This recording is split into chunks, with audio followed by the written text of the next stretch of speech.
এখানে গেমম্যান সবাইকে বলে যদি এই বেলুন কেউ না ফাটিয়ে জগের ভিতরে ঢোকাতে পারে তাহলে তাকে 10,000 টাকা পুরস্কার দেওয়া হবে, কিন্তু যদি বেলুন ফেটে যায় তাহলে উল্টা 5,000 টাকা জরিমানা দিতে হবে। তখন এই লোকটা বলে আরে এটা তো একদম সহজ কাজ, এটা আমি করে 10,000 টাকা জিতে নেব।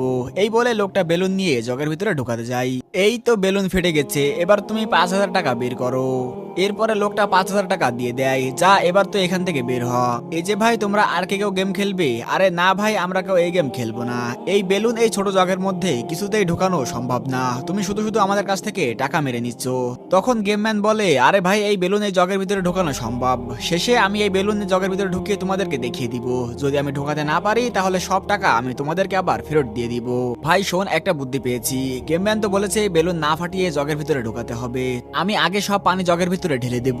আরে এইভাবে হবে না, আমি কি এইভাবে ঢোকাতে বলছি নাকি? আগে 5,000 টাকা বের কর। এই বলে গেমম্যান তাদের কাছ থেকে আবারও 5,000 টাকা নিয়ে নেয়। এই যে গেমম্যান ভাই, এবার তুমি এই বেলুন জগের ভিতরে ঢোকাও, না ঢোকাতে পারলে সব টাকা আমাদেরকে দিয়ে দিতে হবে।